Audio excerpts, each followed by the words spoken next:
Tumahimik ang mundo ng ilang segundo. Isang usok na puti ang lumutang sa itaas ng Sistine Chapel, manipis sa una, ngunit mabilis na lumalakas habang sinasayawan ng hangin. Sa parehong sandali, pumailan lang ang mga kampana ng Basilika ni San Pedro, malalakas, magkasabay, parang isang pahayag na mula sa langit mismo. Habemus Papam! Nagpalakpakan ang mga tao. May umiyak. May lumuhod. Ilang minuto lang ang lumipas, at isang bagong pangalan ang inukit sa kasaysayan ng simbahang Katoliko, Len Nasi. Mula sa gitna ng balkonahe, lumitaw ang isang lalaking mapayapa ang anyo, ngunit may titig na tila dumaan sa apoy. Madiin, marugdog, ngunit may kababaang loob na bihira sa sinumang nasa kapangyarihan. Pinagmamasdan siya ng buong mundo, pinakikinggan ang kanyang unang mga salita bilang Santo Papa. Ngunit sa mga mata niya may iniisip siyang iba. Isang alaala. Isang pangalan. Mildred. Ang karamihan ay sumisigaw ng Ti Viva el Papa. Pero sa kanyang isip naroon siya. Isang simpleng babae, may rosaryong luma sa kamay, nakaupo sa silyang kahoy, may ngiting hindi pansin ng mundo. Hindi siya naroon sa plaza. Walang kamera ang sumusunod sa kanya. Pero sa puso ng bagong Santo Papa, siya ang dahilan kung bakit siya naroroon. Dahil bago siya naging papa, naging anak muna siya. Bago siya naglakad sa mga pasilyo ng Vatikano, lumakad muna siya sa mga tahimik na kalsada ng Chicago, hawak ang kamay ng kanyang ina. Anak, ang Diyos hindi palaging sumisigaw. Minsan, bulong lang siya. Pero kailanman, hindi siya absent. Isang gabi iyon ng taglamig. Ang ilaw sa kusina ay dim, halos dilaw na. Amoy kape. Si Robert ay 12 taong gulang, tahimik, nakaupo sa harap ng kanyang ina. Hindi niya maintindihan kung bakit parang may bumabagabag sa puso niya. Tila may tawag na hindi niya mabigyan ng pangalan. Napansin niyon ni Mildred. Hindi mo kailangang maintindihan agad, bulong niya. Makinig ka lang. Hindi mo kailangang sumagot ngayon. Pero kapag tumahimik ang mundo, maririnig mo siya. Sa gabing iyon, walang himala. Walang tunog ng trompeta. Pero may binhi na itinanim. At ang binhing iyon, balang araw, ay magiging punong guro ng pananampalataya ng 1 bilyong kaluluwa. Habang ang buong mundo ay nakatingin sa kasalukuyan, siya lang ang tumitingin sa nakaraan. At ang kanyang tanong sa sarili ay simple. Naririnig mo pa rin ba ako, Inay? Si Mildred Martinez ay hindi kilala ng mundo. Wala siyang Wikipedia page. Wala siyang mga librong isinulat. Pero kung mayroon mang sinumang nagpakilala kay Robert sa Diyos, ito ay siya. Hindi isang teologo. Hindi isang obispo. Isang ina. Isang babae na ang pananampalataya ay hindi nakasulat sa papel, kundi nakaukit sa bawat kilos niya. Robert, ang dasal ay hindi laging salitang malalalim. Minsan, ito ay paglalampaso ng sahig habang iniisip ang mga may sakit. Minsan, ito ay pagngiti kahit pagod ka na. Minsan, ito ay tahimik lang pero totoo. Ganito siya pinalaki ni Mildred. Hindi sa mga lektura, kundi sa paglalaba. Hindi sa mga sermon, kundi sa pag-abot ng pagkain sa kapitbahay. Hindi sa teorya, kundi sa habag. Kaya't nang tumunog ang mga kampana ng San Pedro, at tinawag ang pangalang Len Nasi, ang mundo ay napuno ng ingay, pero sa kanyang puso, may katahimikan. Sapagkat sa gitna ng lahat ng ito, alam niya, wala siya roon kung hindi dahil sa babae na hindi kailanman naghanap ng entablado. Isang gabi bago siya lumabas sa balkonahe, naglakad si Robert sa hardin ng Domus Sancta Martha. Mag-isa. May hawak siyang maliit na estampa, gula-gulanit na ang gilid, bahagyang kupas ang kulay. Larawan ito ng mahal na ina ng Guadalupe. Ang parehong imahen na nakadikit sa pinto ng kusina ni Mildred sa Chicago, sa itaas ng lumang switch ng ilaw. Hawak niya ito ng mahigpit. At sa ilalim ng buwan, nagdasal siya hindi bilang obispo, hindi bilang tagapamahala ng simbahan, kundi bilang anak. Inay, kung nasaan ka man salamat. Kinabukasan, bago siya lumabas sa harap ng mundo, lumuhod siya sa kapilya. Wala siyang sinabi sa kahit sino. Hindi siya nagtanong kung ano ang isusuot, kung paano haharap. Ang una niyang ginawa, tumingin sa krus at tumango. Ang mga kamera ay hindi nakakita sa luha na mabilis niyang pinunasan. Pero sa kanyang puso, may isa lang siyang intensyon. Kung maririnig mo ito, inay, ito ay para sa iyo. Ang plaza ay umaapaw. Ang telebisyon ay live.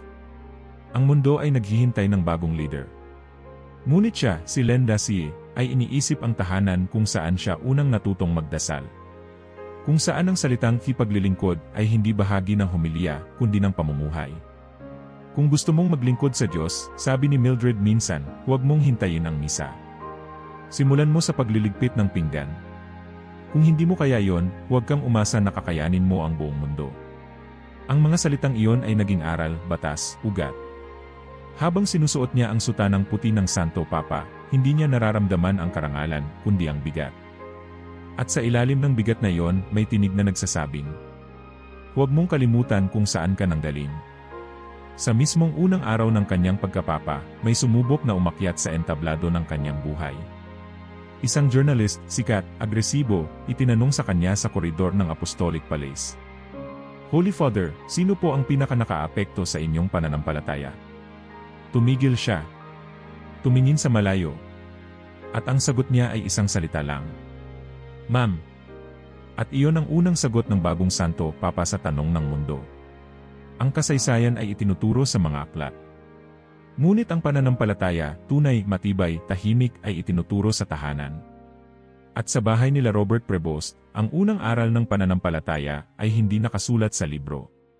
Ito ay nakasulat sa mga palad ng isang ina na lumalaban sa katahimikan, na humahawak ng rosaryo habang nag-aayos ng damit ng anak na hindi kailanman nagturo ng teolohiya pero ipinakita kung paano maging banal sa paghuhugas ng plato.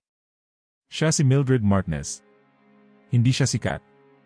Pero siya ang dahilan kung bakit, nang dumating ang oras na itanong sa isang lalaki kung handa na siyang pamunuan ang iglesia, ang sagot niya ay hindi salita, kundi buhay. Chicago. Huling bahagi ng dekada 70. Sa isang kalyeng hindi kilala ng karamihan, may bahay na kahoy na may pintura ng bahagyang natutuklap. Sa bintana ng kusina, may kurtinang may bordang rosas na bahagyang kumukupas na sa araw.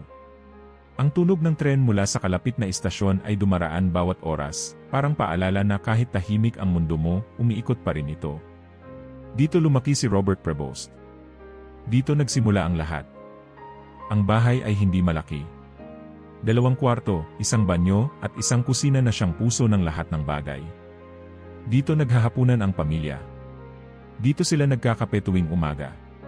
Dito umiiyak si Mildred kapag walang nakatingin, at dito rin siya palaging nakangiti kapag naroroon si Robert. Ang kusina ay simpleng ayos, isang mesa na gawa sa kahoy, may lamat sa gitna, upuang may naririnig kang kaunting tunog kapag uupo ka, isang estufa na minsan ay kailangang tapikin bago gumana. Sa ibabaw ng refrigerator, may maliit na altar, isang imahen ng Birheng Maria, kandilang may halo ng usok sa paligid, at isang rosaryong kulay asul. Dito nagsimula ang pananampalataya ni Robert. Tuwing alas 7 ng gabi, kahit anong mangyari, titigil ang lahat. Lalapag ni Mildred ang kanyang ginagawa, huhugasan ang mga kamay, at tatawagin si Robert. Anak, tayo na. Magpasalamat muna tayo. Walang sermon. Walang galit. Isa lang itong ritual na parang paghinga, natural, tahimik, ngunit may lalim. Magkahawak silang magdadasal ng Ama namin at Aba Ginoong Maria, at pagkatapos ay tatahimik. Bago pa man mag-amen, maririnig mo na ang lagitik ng tinidor sa pinggan. Hindi mo kailangang mahaba ang dasal, minsang sabi ni Mildred habang naghihiwa ng sibuyas. Ang mahalaga, totoo. Noon, hindi pa lubos na nauunawaan ni Robert ang ibig sabihin nito. Para sa kanya, ang panalangin ay bahagi lang ng ritual ng pamilya. Pero habang tumatagal, nararamdaman niyang may kakaiba sa mga panahong iyon. Parang humihinto ang mundo kapag nagdadasal sila. Parang naroroon ang Diyos sa mismong pagitan ng kanilang mga palad. Isang gabi, habang umuulan at mahina ang ilaw dahil sa problema sa kuryente, naramdaman ni Robert ang lamig sa kanyang dibdib. Hindi siya nilalagnat. Hindi rin siya takot. Pero may bumabagabag sa kanya. Inay, bakit palagi kang tahimik habang nagdadasal? Tanong niya habang pinapanood ang kanyang ina na nagsusulat sa maliit na notebook na may takip na balat. Dahil kapag masyado kang maraming sinasabi, hindi mo na naririnig ang Diyos, sagot ni Mildred, hindi tumitingin sa kanya. Minsan po ba sumasagot siya? Tumingin si Mildred sa kanyang anak. Hindi ngumiti. Hindi rin nagsalita agad. Robert, hindi palaging sagot ang binibigay niya. Minsan, kapayapaan lang. At kung marunong kang makinig, sapat na yon. At sa sandaling iyon, parang may bahagyang liwanag na dumaan sa isipan ng batang si Robert. Hindi niya pa rin lubos na nauunawaan ang kabuuan, pero parang unti-unti siyang inaanyayahang pumasok sa isang mundo na hindi gamit ang mata, kundi ang puso. Minsan, habang nasa simbahan sila, napansin ni Robert na walang ginagawa ang kanyang ina kundi tumingin sa altar. Walang galaw. Walang galit. Walang iniaabot na dasal. Tila nakikipag-usap sa isang kaibigang hindi kailangang makitang muli. Isang araw, nagtanong siya, "Inay, ano pong sinasabi mo sa Diyos?" "Wala," sagot ni Mildred. "Minsan, hindi mo kailangang magsabi ng kahit ano. Ang mahalaga, naroroon ka lang." Ang mga salitang iyon ay tila ba inukit sa isip ni Robert. Kaya't habang ang ibang bata ay natutong magdasal dahil itinuro sa kanila ang tamang galaw ng kamay, si Robert ay natutong manalangin dahil nakita niya ito sa katahimikan ng kanyang ina. Tuwing linggo, walang palya. Magka-holding hands silang pupunta sa simbahan. Sa mga oras na yon, walang ibang importante kay Mildred kundi ang misa. Hindi niya ito ipinipilit kay Robert. Hindi rin niya ito binabalaan. Pero alam ni Robert, walang linggo na lilipas nang hindi nila sinasabayan ang misa. At pagkatapos ng misa, tahimik silang maglalakad pa uwi. Walang usapan tungkol sa homilya. Walang tanong kung ano ang natutunan. Pero sa bawat hakbang, may ipinapasa si Mildred sa kanyang anak. Isang aral na walang salita. Isang presensya na hindi kailanman mawawala. Minsan, habang tumutulong si Robert sa paghuhugas ng pinggan, may narinig siyang mahinang hikbi. Si Mildred, nakaupo sa tabi ng bintana, hawak ang isang sulat. Hindi siya umiiyak ng malakas. Ngunit may bigat ang bawat patak ng luha. Tumabi si Robert, hindi nagsalita. Maya-maya, tinapik siya ni Mildred sa balikat. "Anak, minsan hindi natin alam kung bakit nangyayari ang mga bagay. Pero kung kaya mong magdasal, kahit masakit doon mo mas makikilala ang Diyos." Sa mga panahong iyon, hindi pa alam ni Robert kung bakit ganoon ang kanyang ina. Tahimik. Malalim. Palaging matatag sa labas, ngunit tila may lamat sa loob. Pero habang siya ay lumalaki, napagtanto niyang ang mga luha ng kanyang ina ay hindi kahinaan. Ito ay sakripisyo. Panalangin. Alay. Tuwing December 12, araw ng mahal na ina ng Guadalupe, lalagyan ni Mildred ng bulaklak ang maliit nilang altar sa kusina. Hindi ito en grande. Isang mumurahing bulaklak lang mula sa palengke. Pero para kay Robert, iyon ang pinakamagandang bahagi ng taon. Isang taon, habang inaayos nila ang altar, tinanong ni Robert, "Bakit palaging ikaw lang ang gumagawa nito, inay? Wala namang nakakakita." Ngumiti si Mildred. "Anak, hindi mo kailangang ipakita sa iba kung anong paniniwala mo. Ang Diyos lang ang dapat makakita." Sa gabing iyon, nagsindi sila ng kandila. Habang nakatingin si Robert sa liwanag ng apoy, may naramdaman siyang kakaibang init sa kanyang dibdib. Parang may tinig na nagsasabing, "Makinig ka." Hindi niya alam kung imahinasyon lang ba yon. Pero mula noon, nagsimula siyang magtanong sa sarili ng mas malalalim na tanong. Tungkol sa Diyos. Sa tawag. Sa layunin. Walang nagtulak sa kanya. Walang nagpilit. Ngunit habang lumalaki siya, nararamdaman niyang hindi siya tinatawag para maging tulad ng iba. May tinig, palaging mahinahon ngunit hindi mapalampas, na tila ba humihila sa kanya sa direksyong hindi pa niya nauunawaan. At ang tinig na yon, hindi niya lubos na matukoy kung ito ba ay galing sa langit o sa mismong boses ng kanyang ina. Dahil sa bahay nila, ang boses ng Diyos ay parang boses ni Mildred, mahina, payapa, ngunit palaging totoo. Dumaan ang panahon. Nag-umpisa na siyang maglingkod sa simbahan bilang sakristan. Nagbabasa ng mga aklat tungkol sa mga santo. Tinutulungan ang mga matatanda sa komunidad. At sa bawat bagong hakbang na ginagawa niya sa pananampalataya, palaging naroon si Mildred. Hindi para purihin siya. Hindi para ipagsigawan ang kanyang ginagawa. Kundi para ipaalala. Robert, hindi sukatan ang ganda ng dasal. Sukatan ang kababaang loob ng puso. Isang hapon, habang naghuhugas siya ng pinggan at ang araw ay nagsisimula ng lumubog, bigla siyang napahinto. Tiningnan niya ang kusina, ang mesa, ang upuan, ang altar, ang kurtina. At napagtanto niya, ito ang unang simbahan sa kanyang buhay. Ang lugar kung saan siya unang nakarinig ng mga panalangin. Ang lugar kung saan siya unang umiyak sa harap ng Diyos. Ang lugar kung saan, araw-araw, walang seremonya, pero laging may kabanalan. Sa simpleng kusinang iyon, ipinanganak ang pananampalataya ng magiging Santo Papa. Walang monumento kay Mildred Martinez. Walang pleke, walang aklat, walang dokumentaryo tungkol sa kanyang buhay. Ngunit kung makakapasok ka sa alaala ni Papa Len na hindi bilang Santo Papa, kundi bilang Robert, makikita mong siya ang haliging hindi gumuguho, ang ilaw na hindi kailanman pinatay ng panahon. Ipinanganak si Mildred sa isang komunidad ng mga imigrante sa Timog Chicago. Wala mang tiyak na talaan ng kanyang pinagmulan, sinasabi ng mga nakapaligid sa kanya na siya ay may lahing Meksikano o Central American. Sa pagsasalita niya ng Spanish sa loob ng bahay, sa mga awit na inaawit niya habang nagluluto, sa paraan ng paghawak niya sa krusipihong luma, naroon ang bakas ng kanyang ugat. Hindi siya naging relihiyosa, pero ang kanyang pananampalataya ay mas matatag kaysa sa karamihan ng mga madre. Ang kanyang buhay ay hindi nakalaan sa mga panata, kundi sa pang-araw-araw na sakripisyo. Isa siyang babaeng hindi kailanman lumapit sa mikropono, ngunit ang kanyang katahimikan ay nagsasalita ng mas malakas kaysa sa alinmang sermon. Madalas siyang makitang nakaupo sa kusina, may hawak na Biblia na puno ng kulay rosas at dilaw na marka. Ginagamit niyang pambookmark ang mga resibo, lumang litrato ni Robert, at kahit sulat kamay na dasal. Hindi niya pinag-aralan ang teolohiya, ngunit para sa mga nakakakilala sa kanya, tila ba bawat kilos niya ay komentaryo sa Ebanghelyo. Isang kapitbahay na si Senora Delgado ang minsang nagsabi, "Hindi ko kailanman narinig si Mildred mangaral. Pero sa tuwing pinapanood ko siyang bumati sa mga bagong dating o magdala ng tinapay sa may sakit, para na rin siyang pari." Pero mas totoo, may araw na umuwi si Robert mula sa paaralan, tahimik. Umuupo siya sa mesa, at si Mildred, na palaging abala sa paghihiwa ng bawang o pag-aayos ng mesa, ay hindi agad nagtatanong. Pinapabayaan niya ang kanyang anak na dumaan sa kanyang damdamin.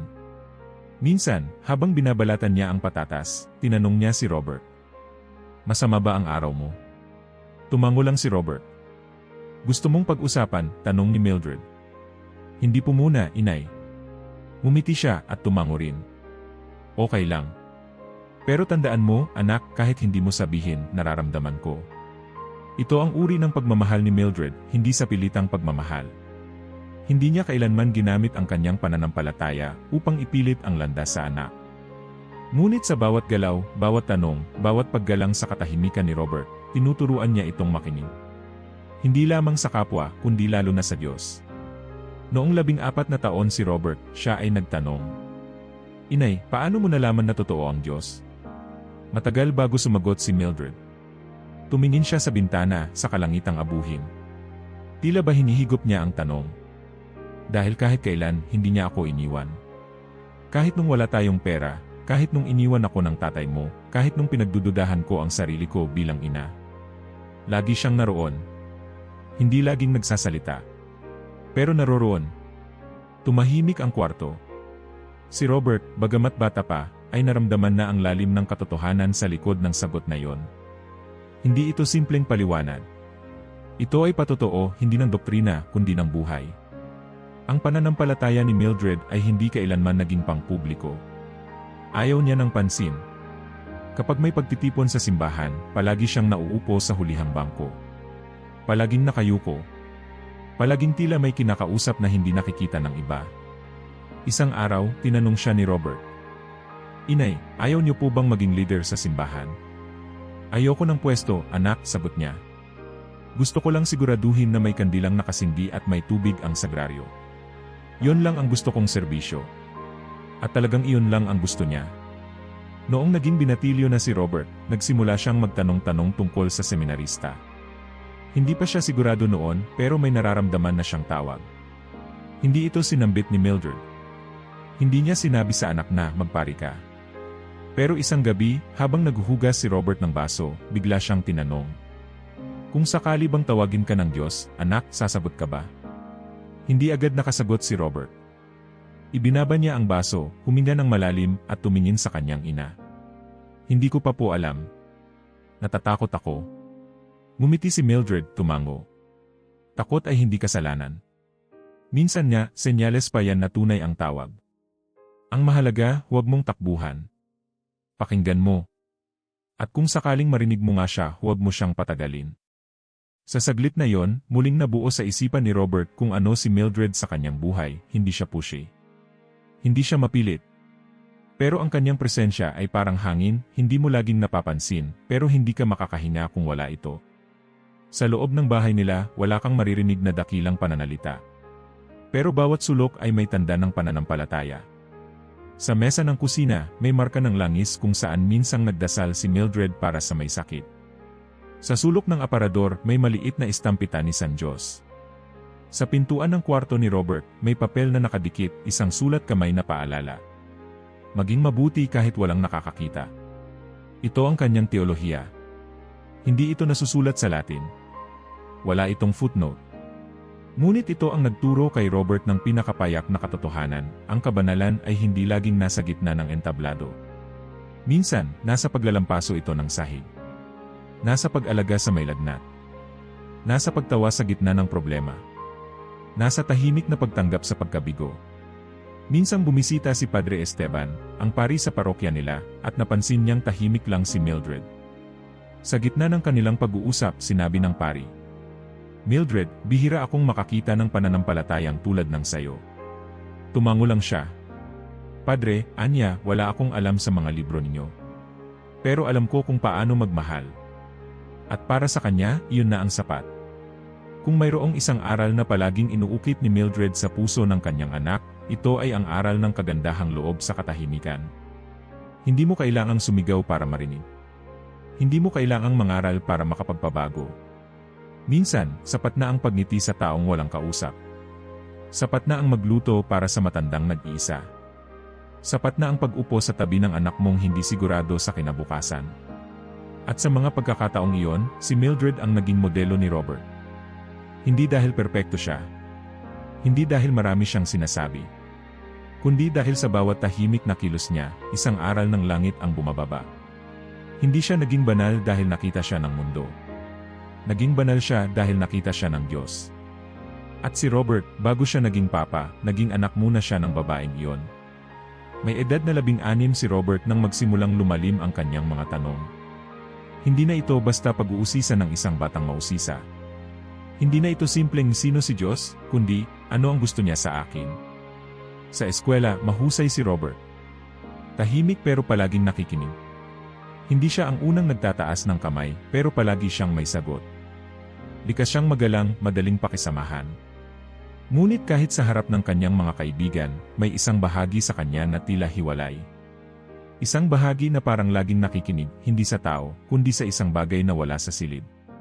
Isang araw ng taglamig, habang nasa librarya siya, napatingin siya sa isang libro na hindi niya intensyong hanapin. Nakalagay ito sa seksyon ng kasaysayan ng simbahan, isang lumang kopya ng buhay ni San Agustin. Hindi niya alam kung bakit, pero binuksan niya ito. At doon niya unang nabasa ang linyang, Inquietum est cor nostrum, donec requiescat in te. Hindi niya naintindihan agad ang Latin. Pero may paliwanag sa ilalim. Hindi mapapanatag ang puso ng tao hanggat hindi ito nagpapahinga sa iyo, O Diyos. Bumilis ang tibok ng puso niya. Pag-uwi niya, tahimik siyang kumain ng hapunan. Si Mildred, gaya ng dati, nagmamasid lang. "Nakita mo bang muli si Mateo sa paaralan?" tanong nito. "Opo." "May problema ba?" "Wala naman po." "Inay, pwede po ba akong magtanong?" Tumigil si Mildred sa pagkuha ng tubig. Tumango lang. Tiningnan siya. "Paano po ninyo nalaman na may Diyos talaga?" Isang saglit ng katahimikan ang sumunod.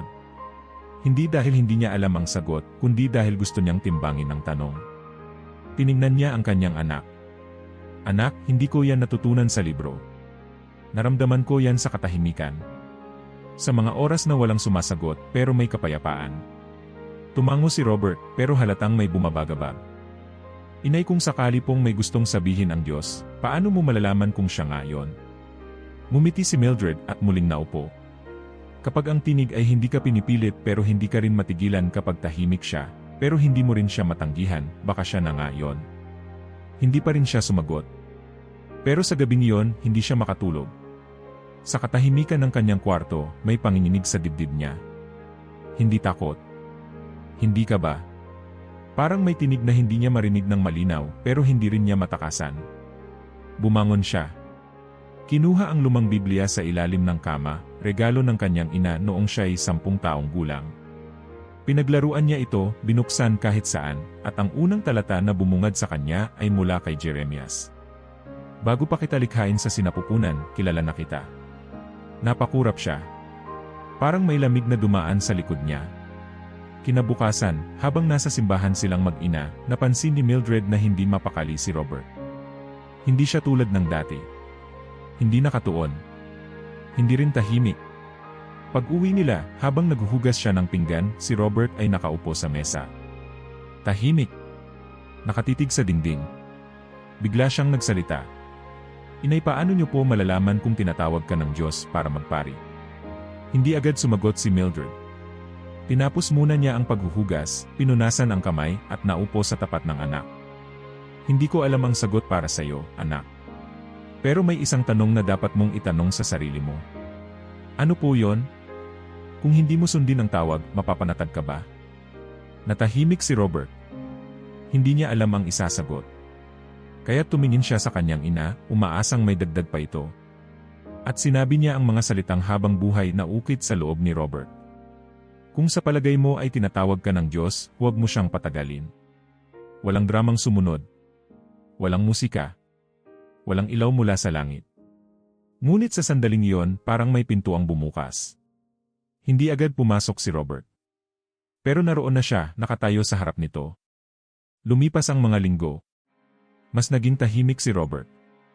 Mas naging madalas ang kanyang pagbisita sa simbahan. Nakikita siya ni Mildred na nag-iisa sa bakuran, minsan nagbabasa, minsan nagmumuni-muni. Isang gabi, habang nag-aayos siya ng kama, tinawag siya ng anak. Inay, kapag pumasok po ako sa seminaryo, masasaktan po ba kayo? Tumingin si Mildred. Hindi siya agad sumagot. Hinawakan niya ang mukha ng anak at inilapit sa kanya.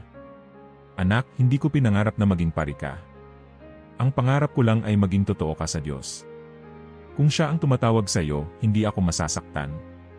Masasaktan lang ako kung pipiliin mong hindi siya pakinggan. Huminga ng malalim si Robert. Lumapit, yumakap. Wala siyang nasabi. Pero sa yakap na yon, naramdaman niyang may pahintulot. May pagsang-ayon. At higit sa lahat, may pagbitaw. Dumaan pa ang ilang buwan. Lihim siyang nakipagpulong sa kanilang pari. Nag-umpisa na siyang magsumite ng aplikasyon sa seminaryo. At nang dumating ang opisyal na liham ng pagtanggap, hindi siya agad umuwi. Pumunta siya sa simbahan. Umupo sa harapan ng altar. Dala ang liham, tahimik lang siyang nanalangin. Panginoon, kung ito nga po ang gusto ninyo, tulungan niyo akong magtiwala. Pag-uwi niya, binigay niya ang liham kay Mildred. Binuksan ito ng ina, binasa, at walang sinabi. Tumango lang. Ngumiti. Magsisimula ka na, anak. Opo. Handa ka na ba? Hindi ko po alam. Umupo siya sa tabi ni Robert, at tahimik nilang pinagsaluhan ang sandaling iyon. Walang selebrasyon. Walang anunsyo. Ngunit sa kanilang pagitan, may kabanalan. Sa mga susunod na araw, tahimik ang bahay. Nag-aayos si Robert ng mga damit. Si Mildred naman, nakaupo, naghahabi ng maliit na krus mula sa kahoy. Hindi siya nagsalita habang ginagawa ito. At isang gabi bago umalis si Robert, inabot niya ito. Para saan po ito? Para sa iyo. Sa tuwing mahihirapan ka, hawakan mo ito. Hindi para paalalahanan ka ng pamilya, kundi para paalalahanan ka kung sino ang tinawag sa iyo. Tumingin siya sa kanyang ina. Napaluha. Walang salita ang lumabas sa bibig niya. Wala na rin kailangang sabihin. Sa araw ng kanyang pag-alis, hindi siya inihatid sa airport. Hindi iyon estilo ni Mildred. Bago pa man siya lumabas ng bahay, nilapitan siya ng kanyang ina. Hinawakan ang kanyang noo. Gumuhit ng krus. Hindi ikaw ang aalis, Robert. Ikaw ang ipinapadala. At sa paglalakad niya papalayo, hindi siya lumingon. Pero alam niyang ang bawat hakbang niya ay sinasabay ng dasal. Tahimik. Malalim. Tapat. Dahil ganoon ang tinig ng Diyos sa buhay ni Robert, hindi sigaw. Isang bulong na paulit-ulit, araw-araw. Isang bulong na unang narinig niya mula sa kanyang ina. At sa wakas, pinili niyang sumagot. Maagang gumising si Mildred. Mas hindi dahil kailangan niyang magluto o may trabaho sa labas. Sa araw na yon, kakaiba ang bigat ng umaga. Tahimik ang bahay. Walang ingay ng radyo, walang huni ng palad sa sahig, kahit ang karaniwang paglalakad ng mga kapitbahay ay tila mas mahina kaysa dati. Isang bag ang nakatayo sa may pintuan. Kulay itim, may zipper na bahagyang sira, at may rosaryo na nakaipit sa zipper. Kay Robert iyon. At sa loob ng bag, naroon ang unang hakbang ng isang paglalakbay na wala nang balikan. Huling araw ni Robert sa tahanan. Kinabukasan, papasok na siya sa seminaryo. Sa unang tingin, parang ordinaryong araw. Pero hindi ito ordinaryo. Ito ang araw na kailangang tanggapin ni Mildred na ang anak na isinilang niya, pinalaki niya, inarugan niya sa bawat lagnat, sa bawat takot, sa bawat panalangin, ay hindi na sa kanya. Ito ang araw na kailangan niyang pakawalan ang isang bahagi ng kanyang sarili. Habang nagluluto siya ng almusal, tumingin siya sa paboritong mug ni Robert. Puting mug na may guhit ng krus. Gasgas na sa gilid. Hindi niya alam kung bakit, pero inilabas niya ito sa kabinet at inilagay sa harap ng anak.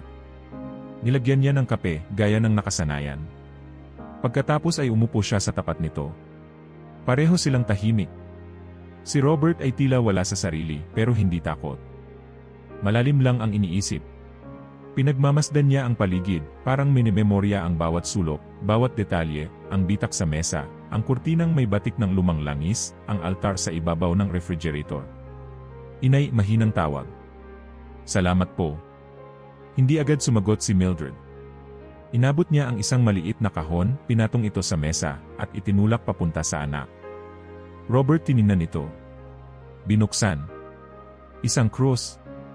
Gawa sa kahoy, simple lang. Wala pang 3 pulgada ang haba. Pero may bigat itong hindi niya maipaliwanan. Inay, ito po ba yung ginagawa niyo nung isang gabi? Tumango si Mildred. Ginawa ko ito para sa'yo. Wala akong maibibigay na kayamanan. Pero ito, ginawa ko habang nagdarasal. Lahat ng takot ko, lahat ng panalangin ko para sa'yo, isinama ko sa bawat ukit. Hinawakan ni Robert ang krus. Dinikit niya ito sa kanyang dibdib. Salamat po, inay. Hindi ko ito bibitawan. Hindi pa tapos si Mildred. Inabot niya ang isang sobre. Kulay puti, walang pangalan. Walang marka. Ito, basahin mo na lang sa tamang oras. Huwag muna ngayon. Isang pangungusap lang yan. Pero gusto kong sa oras na kailangan mo talaga ng sagot, saka mo lang ito buksan. Robert tinanggap ito.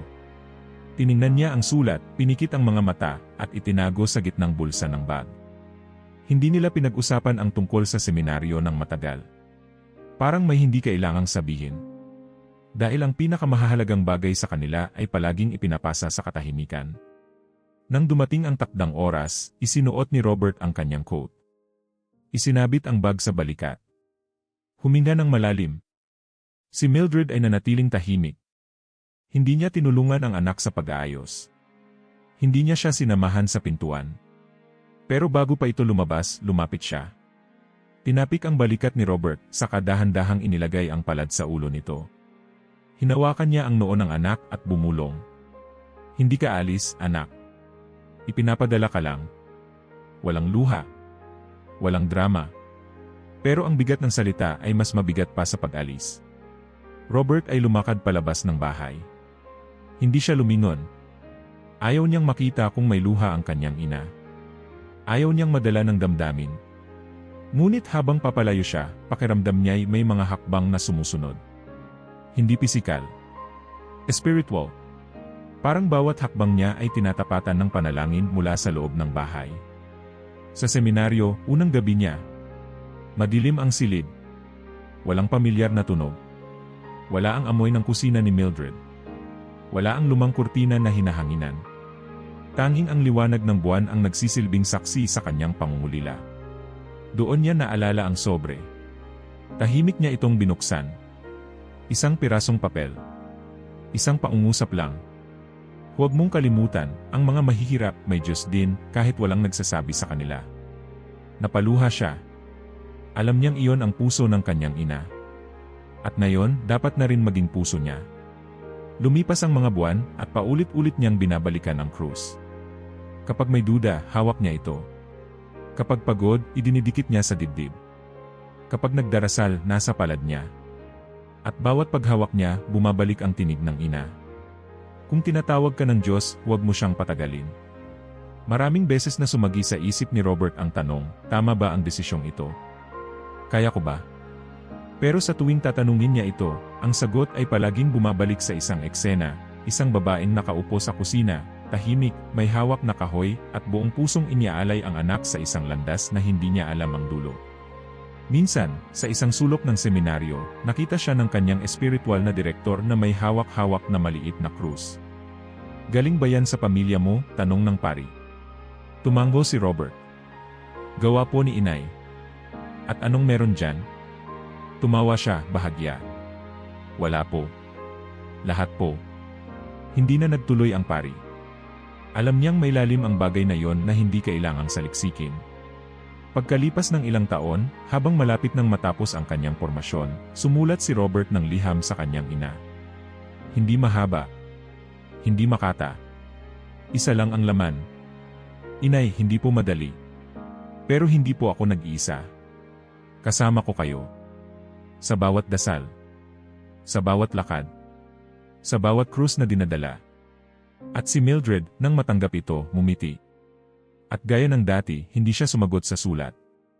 Pero sa gabing iyon, nagsindi siya ng kandila, humarap sa altar, at bulong niya.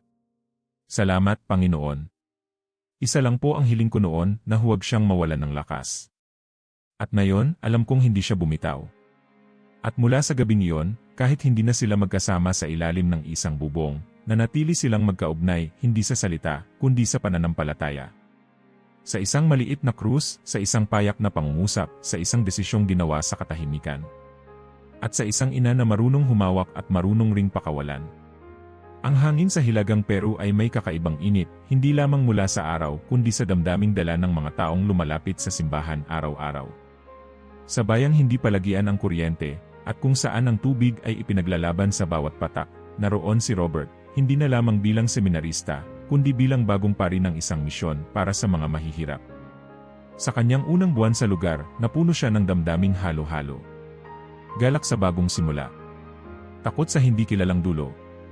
At higit sa lahat, pananabik sa tinig na alam niyang hindi madaling maririnig, ang boses ng kanyang ina.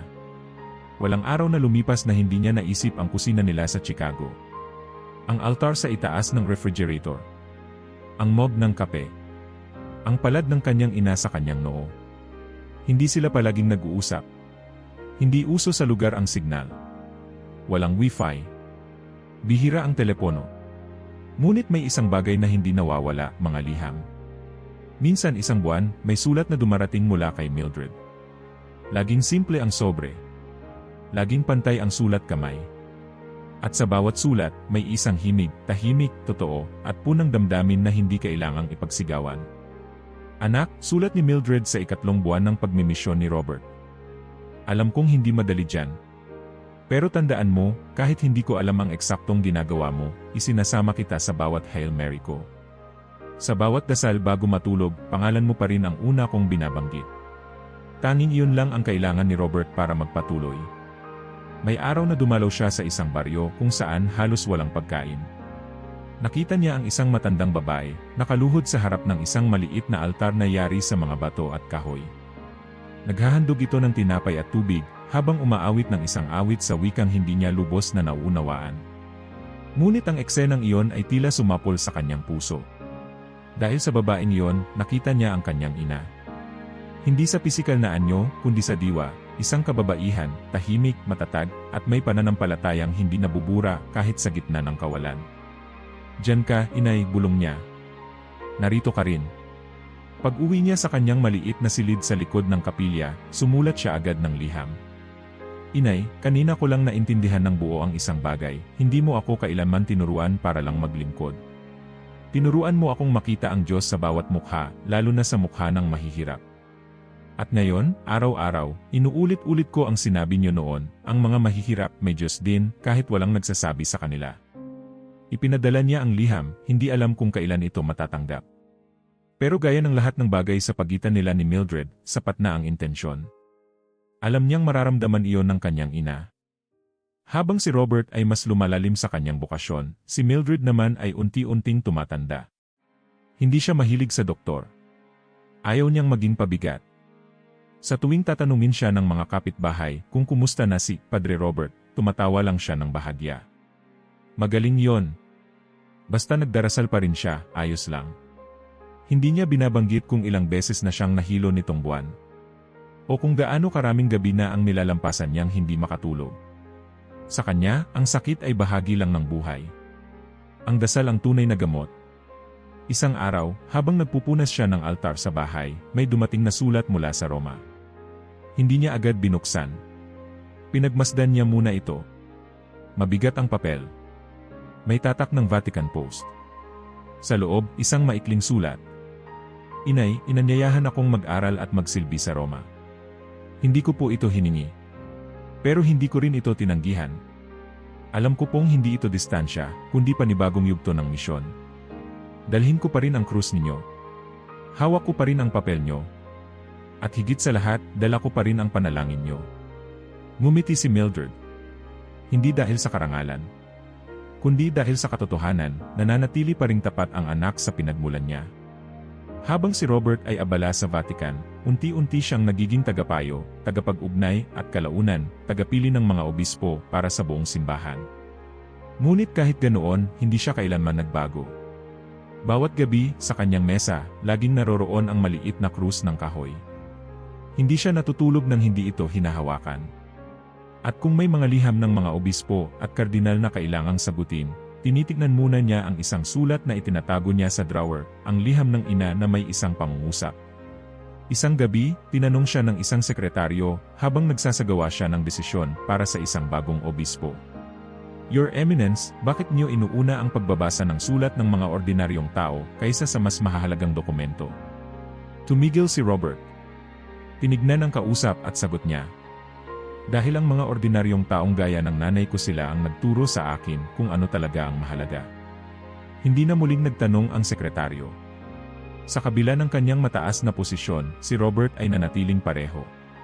Hindi niya ipinagpalit ang katahimikan para sa mga palakpak. Hindi niya isinuko ang dasal para sa prestiyo. At sa bawat araw na dumaraan, sa bawat tagumpay o pagod, isa lang ang bumabalik sa kanyang isipan. Inay, naririnig niyo pa rin po ba ako? Sa kabilang panig ng mundo, sa Chicago, si Mildred ay tahimik na namumuhay. Hindi siya kilala ng mga bagong kapitbahay. Hindi niya pinapakita na ang anak niya ay isa sa pinakamakapangyarihang leader sa simbahan. Kapag tinanong siya, palagi niyang sinasabi, "Ako ang ina ng isang pari. Hindi ng isang bituin." At sa mga gabi na wala siyang lakas, hinihiga niya ang katawan sa isang lumang silya, at hawak ang kanyang rosaryo, inuulit niya ang isang dasal.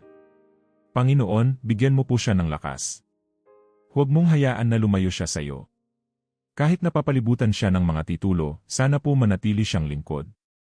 Hindi niya kailanman nabanggit ito kay Robert.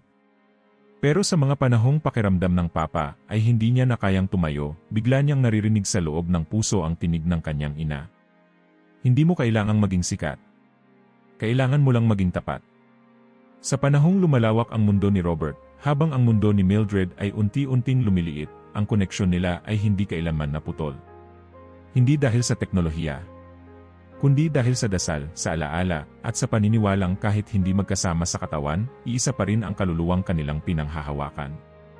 At sa bawat liham na dumadating, sa bawat krus na pinupunasan, sa bawat gabi na pareho silang nakatingala sa langit, nagtatagpo pa rin sila.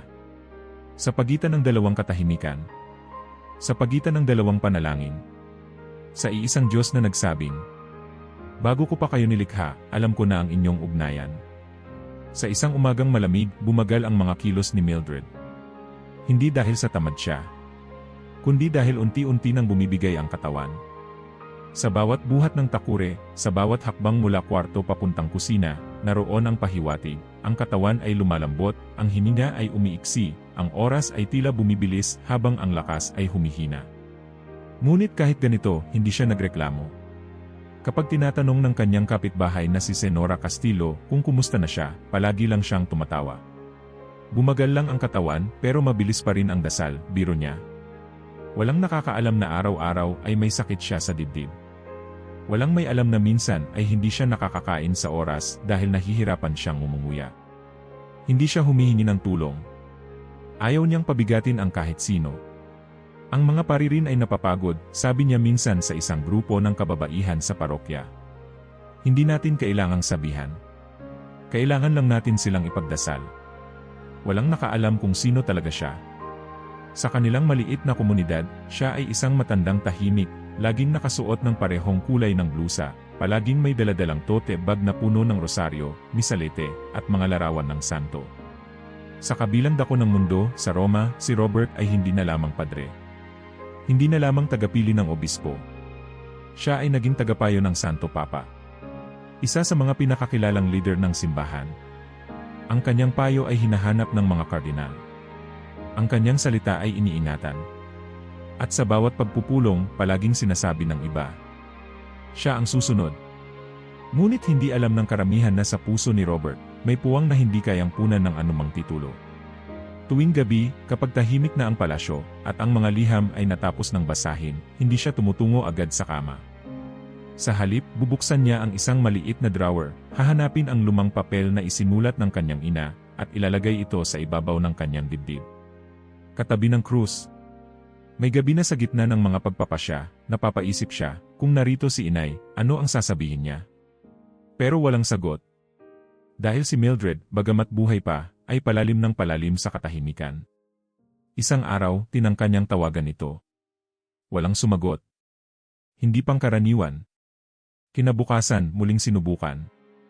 Sa pangatlong araw, sa wakas, may sumagot na, ang kapitbahay. May ubo raw si Mildred. Mahina ang boses. Hindi makapagsalita ng mahaba. Pero hindi siya nagpatawag ng doktor, sabi ni Senora Castillo. Sinabi lang niya, ipanalangin mo ako, hindi kailangan ng drama. Dumaan ang linggo. Walang bagong balita. Si Robert ay abala sa mga konsistoryo, sa pagbuo ng mga dokumento, sa pakikilahok sa mga deliberasyon. Pero sa pagitan ng mga ito, palagi siyang napapatigil. Tinitingnan ang kanyang kamay, hinihimas ang krus sa kanyang bulsa, at binubulong sa sarili, nasaan na kaya sinay. Hanggang sa isang gabi, habang siya ay mag-isang nagdarasal sa kanyang kapilya, dumapo ang malamig na hangin. Iba sa karaniwan. Parang huminto ang oras. Walang tinig. Walang imahe. Pero ramdam niya. Tumulo ang luha sa mata niya nang hindi niya namamalayan.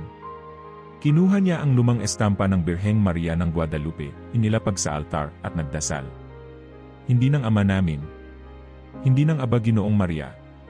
Isa lang. Panginoon, hawakan niyo po siya. Kung hindi ko siya kayang puntahan, kayo po ang pumunta. Sa Chicago, sa parehong oras, si Mildred ay nakahiga sa lumang silyang kahoy. Sa kanyang tabi, may rosaryong luma at kandilang kumikislap. Hindi siya nagsasalita. Pero ang kanyang mga mata ay nakapikit sa payapang ekspresyon, tila bang nakikipag-usap sa isang laging naroroon. Robert, bulong niya. Hindi kita makikita ngayon pero nasa iyo pa rin ako. Kinabukasan, tumanggap si Robert ng tawag. Mahina ang signal, maingay ang linya. Pero sapat ang dalawang salita na marinig niya. Mahina na si Mildred. Tumayo siya. Lumapit sa bintana ng kanyang opisina. Nakatingin sa simbahan ng San Pedro. Huminga ng malalim. Gusto niyang umuwi. Gusto niyang makasama ang ina sa huling mga araw. Pero sa linggong iyon, may konsilyo. Hindi siya maaaring umalis. Kinagabihan, sumulat siya ng liham. Inay, patawad kung hindi ko kayo makap. Pero kung makakarating man ito, gusto kong marinig niyo mula sa akin, hindi ako naging pari para lang sa simbahan. Naging pari ako dahil una niyong itinuro sa akin kung paano makita ang Diyos sa katahimikan. Hindi niya alam kung darating ang liham. Pero sinulatan niya pa rin.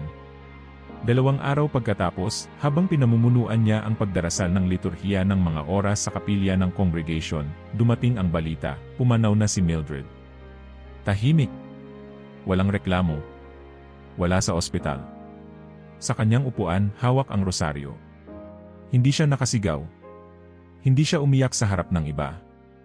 Tumalikod lang siya, pumasok sa silid, at naupo. Tumigil ang lahat sa loob niya. At pagkatapos, ginawa niya ang palaging ginagawa tuwing wala na siyang masabi, binuksan niya ang sulat ng kanyang ina. Binasa ang isang pangungusap.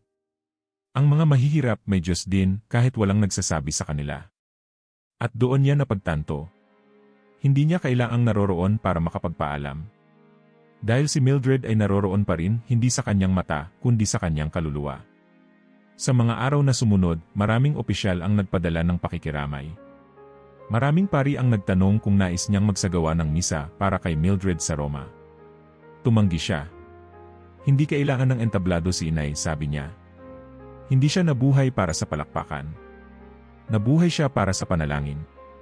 Kaya isang gabi, sa sarili niyang kapilya, mag-isa, nagsindi siya ng kandila. Isang lumang estampa ng Birheng Maria. Isang krusipihong kahoy. At isang dasal na halos pabulong lang. Salamat, inay. Hindi ako magiging ako kung hindi ikaw ang naging ina ko. Ang araw na iyon ay nagtapos na parang alinmang araw sa Roma. Ang mga ilaw sa Vatican ay patay isa-isa. Ang mga pintuan ay isinara. Ngunit sa silid ni Robert, isang kandila ang nanatiling nakasindi hanggang hating gabi. Hindi para sa karangalan. Hindi para sa parangal. Para sa isang babae na walang halos nakakita. Pero ang puso ng anak niya ay tinatakan niya habang buhay. Wala sa entablado ang pinakamahalagang eksena ng kanyang buhay. Wala sa kamera. Wala sa anunsyo ng Vatican. Wala sa puting kasuotan, sa mga tunog ng kampana, sa sigawan ng milyong katao sa Plaza de San Pedro. Nang ang pangalan ni Robert Prevost ay binanggit sa mundo bilang Papa Lenlasi, walang nakakaalam kung ano ang una niyang naisip. Hindi ang simbahan. Hindi ang Roma. Hindi ang kanyang mga kapwa kardinal. Kundi isang krus. Isang maliit na krus na kahoy, bahagyang kupas, may gasgas sa gilid, hawak niya sa bulsa sa mismong oras ng kanyang pagkakatalaga. At sa kanyang puso, isang pangalan. Mildred.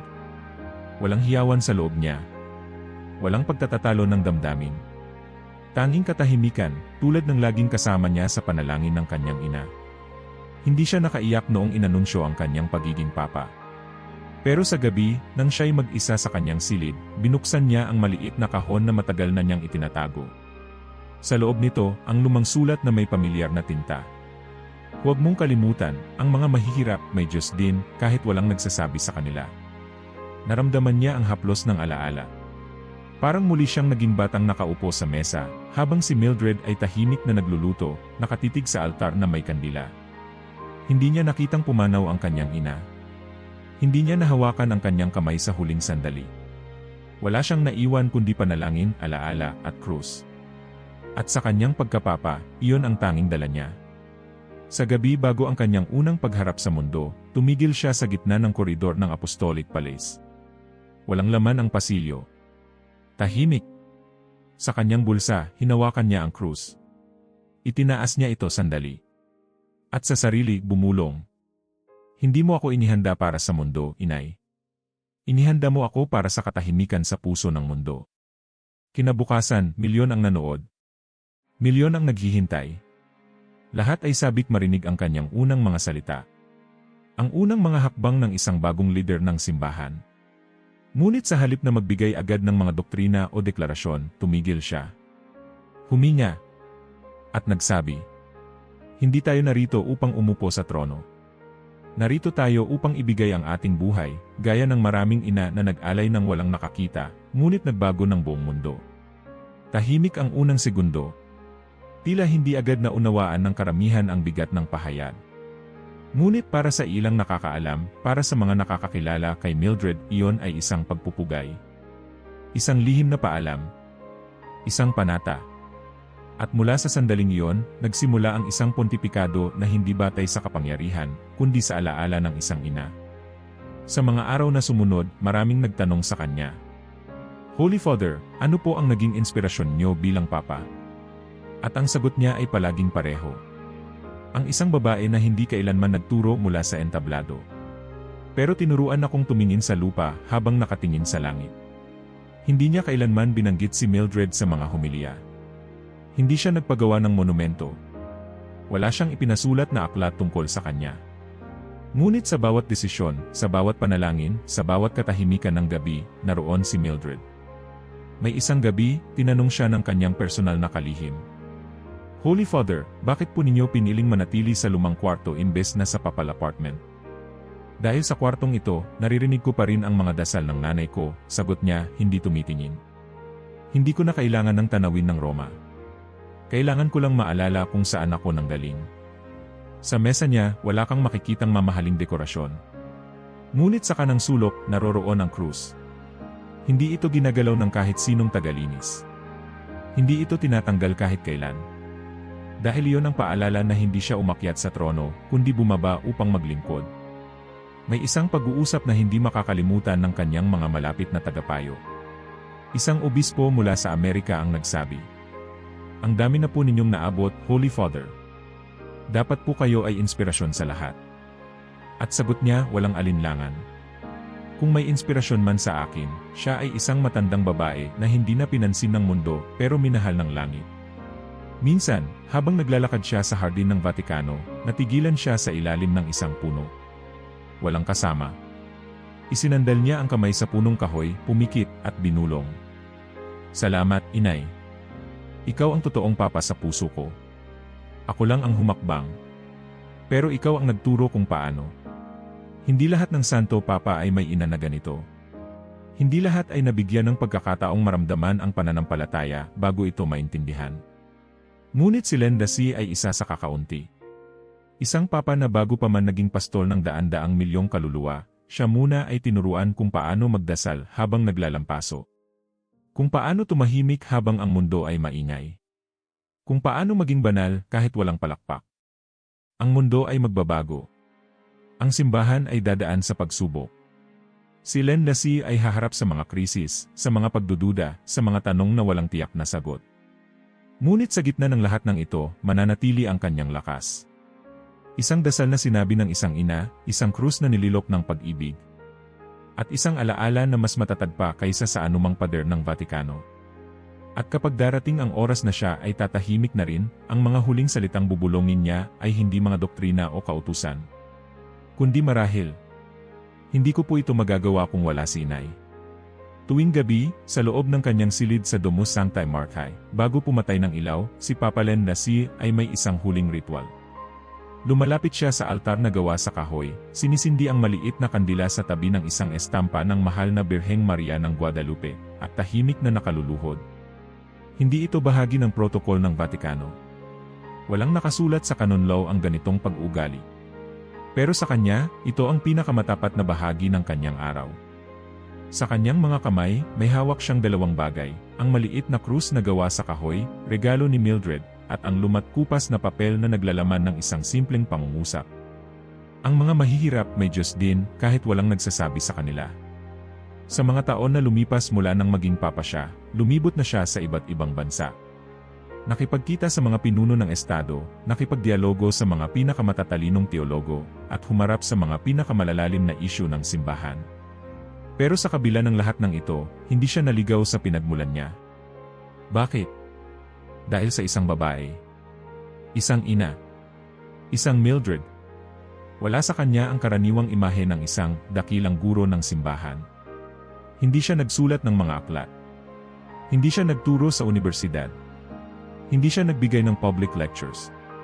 Pero ang bawat hakbang ni Papa Len, ang bawat desisyon, ang bawat katahimikan na pinili niyang panindigan, lahat ito ay itinuturo pabalik sa kanya. Sa tuwing tinatanong si Papa Len kung sino ang kanyang espiritual na modelo, madalas niyang sagutin ng may simpleng tawa. Hindi siya madre. Hindi rin siya martyr. Siya lang ang nanay ko. At doon naugat ang kabuuan ng kanyang pontipikado, sa kabanalan na hindi nakikita. Sa simbahan, napakaraming santo na kinikilala dahil sa himala, sa dugo, sa dakilang pagtuturo. Ngunit si Mildred Martinez ay kabilang sa milyong kababaihan na walang pangalan sa mga altar, ngunit may markang hindi nabubura sa kaluluwa ng kanilang mga anak. Minsan, sa isang pagbisita sa isang parokya sa kanayunan ng Mexico, nakita ni Papa Len ang isang matandang babae na nagsisindi ng kandila habang nakaluhod sa semento. Walang kasama. Walang kamera. Walang nakakapansin. Tumigil siya. Lumapit. Tinanong, "Para kanino po yan, nanay?" Umiti ang babae, bahagya lang. "Para sa mga anak ko. Para maalala nilang may Diyos kahit wala na ako." Tumango siya. Walang nasabi. Ngunit sa puso niya, muling umalingaw ang tinig ng kanyang ina. Sa likod ng bawat obispo, bawat pari, bawat tunay na lingkod ng simbahan, madalas may isang tahimik na ina. Isang ina na hindi kailanman nagpakita sa harap ng publiko. Isang ina na natutulog habang may hawak na rosaryo. Isang ina na hindi nagtuturo gamit ang doktrina, kundi sa halimbawa. At ayon si Mildred. Habang lumalaki si Robert, hindi siya pinilit ng ina na maging pari. Hindi siya ginamitan ng guilt. Hindi siya sinigawan ng kalooban ng Diyos para ipilit ang kanyang sariling kagustuhan. Sa halip, tinuruan siyang makinig. Tinuruan siyang tumahimik. Tinuruan siyang magdasal. At iyon, para kay Robert, ay higit pa sa kahit anong seminaryo. Nang siya ay umakyat sa ranggo ng simbahan, habang ang mundo ay nagsimulang tumingin sa kanya bilang si Papa Bile, hindi siya bumilis sa paglalakad. Hindi siya naging ambisyoso. Sa halip, mas lalo siyang tumahimik. Mas lalo siyang lumingon sa loob. Dahil alam niya, ang tunay na kapangyarihan ay hindi nasa trono. Ito ay nasa palad ng isang inang naggugupit ng krus sa kahoy, habang may luha sa mata at panalangin sa labi. Sa kanyang humilya sa pista ng mahal na ina ng Guadalupe, sinabi niya ang isa sa mga pinaka-naalalang linya ng kanyang panahon bilang papa. May mga babae na naging mga haligi ng simbahan, kahit hindi sila kailanman tumapak sa loob ng katedral. Ang buhay nila ay Eukaristya, isang alay, tahimik, totoo, at banal. Lahat ng naroon ay tumahimik.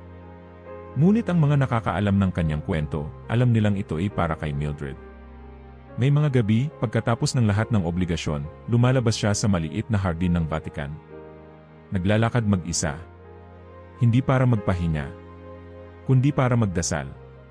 Para maalala. Para makinig muli sa tinig ng isang babaeng matagal ng tahimik. Isang gwardiya ng Swiss Guard ang minsang nagtanong, "Holy Father, hindi po ba kayo napapagod sa katahimikan?" Tumingin si Papa Len sa langit. Sagot niya, "Doon ako unang natutong magmahal. Hindi sa ingay. Sa tahimik na dasal ng aking ina." Sa mundo ngayon na naghahanap ng malalakas na tinig, nakalimutan ng marami na ang tunay na pagbabago ay nagsisimula sa kusina. Sa mga kandilang sindi sa sulok. Sa mga palad ng isang ina habang pinapahiran ng langis ang noo ng anak bago ito pumasok sa paaralan. Doon, sa bahay na kahoy, sa lumang ngunit buo, doon nagsimula ang kabanalan ng isang papa. At sa bawat misa na idinadaos niya, sa bawat tao na kanyang pinapakinggan, sa bawat desisyong kanyang pinipirmahan, isa lang ang panalangin niya. Sana, inay, nasaan ka man nakikita mo ito. Hindi dahil sa posisyon ko, kundi dahil sa pananatili kong tapat. At iyan ang tunay na pamana ni Mildred Martinez. Hindi ang pagkakaroon ng anak na naging santo papa, kundi ang paghubog sa isang kaluluwa na hindi kailanman naligaw. Sa isang pusong hindi nabihag ng dangal. Sa isang lalaking hindi kailanman tumigil sa pagiging anak. Walang rebultong inukit para sa kanya. Walang simbahan na ipinangalan sa kanya. Pero sa puso ng isang taong minahal niya, siya ang simbahan. Siya ang altar. Siya ang awit. Siya ang dasal. Sa huling bahagi ng kanyang buhay, minsang sinabi ni Robert sa isang kardinal na kaibigan, "Lahat tayo may pinanggalingan. Hindi mo kailangan ng altar para maging banal. Minsan, sapat na ang pagiging ina." At sa kwento ng kanyang buhay, ng kanyang pontipikado, ng kanyang pananampalataya, isang bagay ang naging malinaw. Ang simbahan ay hindi lamang itinayo sa bato. Ito'y itinayo rin sa panalangin. At sa likod ng panalangin iyon, may mga ina. Tulad ni Mildred. Tahimik. Hindi sikat. Pero banal. Kung nagustuhan niyo ang kwento, huwag kalimutang i-like ang video at mag-subscribe sa aming channel para sa mas marami pang makabuluhang nilalaman.